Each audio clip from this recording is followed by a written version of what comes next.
Good morning, everybody. I'm thrilled.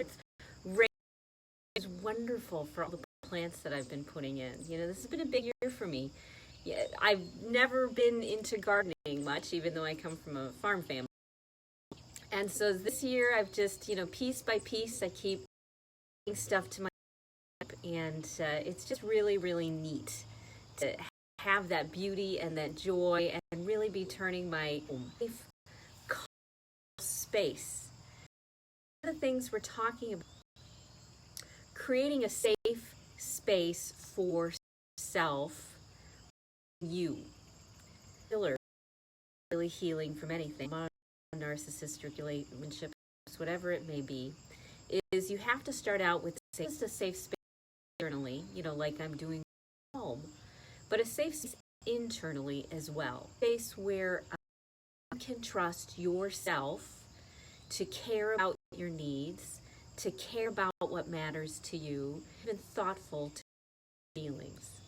So if you don't know who I am, I'm Rita Hickman, a mind expert in shiatsu massage, trained in Asia to help women change their narcissistic relationships, change them by either getting a job, finding a new spouse, getting divorced, healing from the divorce, coping with a situation they can't change. I bring the application, let's say, of how to survive, which is everywhere. So almost step number one is single healing, this one, of you. Space where your feelings are respected and honored. Where you're not being yourself, doing any of those things. So one of the ways that we do not inside of ourselves, because you can't create a safe space inside of yourself until you can trust you.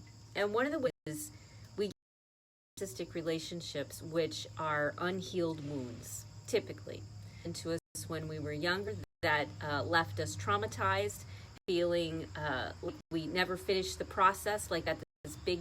And a narcissist, we end up attracted to them, and it is a relation helps us recreate that. We needed love. They did this great research project around our beliefs about love. So when we were kids, the first time we lost love,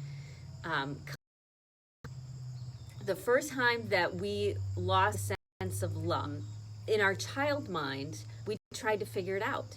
And so we started to do things. If I am quiet, if I scream, if I get sick, whatever it may be, try those things. In our past, we know very well that their experience is all about them and not about anybody else. For love and caring, they weren't love it. They were capable of giving us something. As I said, stand down, turn around, speak softer, high, noisy, always be well, be perfect, whatever it may be. And then when the narcissist, when they went on their little roller, suddenly they were able to love again, to give us attention and awareness. In our mind, the return of love was something that we did something in love. When in reality, as an adult, we realize that, narcissists are so reverse in their world that they're completely unaware of emotions or thoughts, and because they are, it doesn't matter what we do. If we get sick or speak up or us. And that's part of the evolution that has to happen. Get into these relationships because we're still looking we're trying to get love that we've always been promised when we need it at that minute. They just can't do it. Up in that. They keep doing, for whatever reason, raised Catholic, all that, but there's always, and that's what we do. We are reaching out to a narcissist. We're vulnerable to this who's not capable of it. So we're still looking for that love. Sorry, it got interrupted. We're still for that love that we never finished the loop. And when we recognize and realize that the only place we can find that safety and that love is in us, you're the only one who can do it, not anybody else. And so when we reach out to, because that's thought process and our thinking, when we reach out to them like that,